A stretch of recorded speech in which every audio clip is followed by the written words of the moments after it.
Hi friends, Prashanth Varma దర్శకత్వంలో వచ్చిన Hanuman cinema భారీ గ్రాఫిక్స్ సినిమాగా పాన్ ఇండియా చిత్రంగా విడుదలైంది. ఈ సినిమా ఎలా ఉందో ఇప్పుడు చూద్దాం. తేజ సజ్జా హీరోగా నటించిన ఈ సినిమాలో సముద్రగని, గెటప్ సీను తదితరులు నటించారు. కథ ప్రకారం చూసుకుంటే హనుమంతు అనే ఒక చిల్లర దొంగ అంజనాద్రి అనే ఊర్లో పట్నం నుంచి వచ్చిన ఒక అమ్మాయిని ఇష్టపడతాడు. అయితే అనుకోని పరిస్థితుల్లో ఆ అమ్మాయి చిక్కుకుంటుంది. ఆ అమ్మాయిని కాపాడడం కోసం వెళ్ళిన హనుమంతుడికి సంబంధించిన ఒక మణిని దక్కించుకుంటాడు. ఆ మణి అతని జీవితంలోకి ప్రవేశించిన తర్వాత అనూహ్య పరిస్థితుల్ని ఎలా ఎదుర్కొన్నాడో అన్నదే సినిమా. ప్రశాంత్ వర్మ చెప్పినట్లు ఈ సినిమాలో అద్భుతమైన కథ గాని, ప్రేక్షకుల్ని కట్టిపడేసే సరికొత్త కథనం గాని ఎక్కడా కనిపించవు.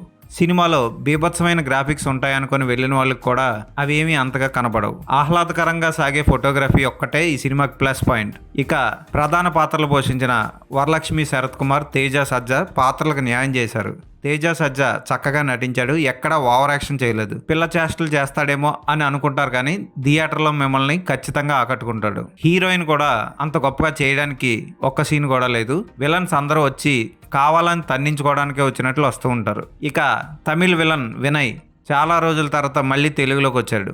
అతని పాత్ర తీర్చిదిద్దిన విధానం కూడా అంత గొప్పగా ఉండదు. అతనికి ఏమి స్పెషల్ పవర్స్ ఉండవు. చిన్నప్పటి నుంచి అతను ఒక సూపర్ మ్యాన్ అవ్వాలి అన్నంత సైకోలా చూపించారు కానీ క్లైమాక్స్కి వచ్చేసరికి చాలా వీక్ విలనిజం ప్రదర్శిస్తాడు.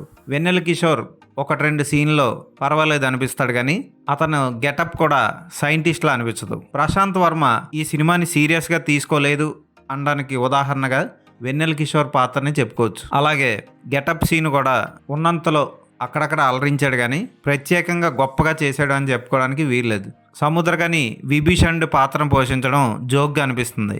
ఇక యానిమేషన్లో 3D యానిమేటెడ్ క్యారెక్టర్స్ కానీ, ప్రాప్స్ డిజైనింగ్ కానీ, ఎన్విరాన్మెంట్ కానీ అంత గొప్పగా చేయడంలో దర్శక నిర్మాతలు ఫెయిల్ అయ్యారనే చెప్పొచ్చు. కేవలం తేజ సజ్జా యాక్టింగ్ చూడడం కోసం, ఫోటోగ్రఫీ ఎంజాయ్ చేయడం కోసం ఈ సినిమాకి వెళ్ళొచ్చు.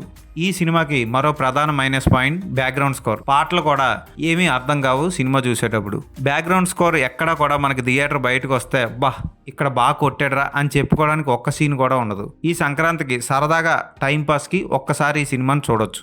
ఈ సినిమాకి నేను ఇచ్చే రేటింగ్ 2.5/5.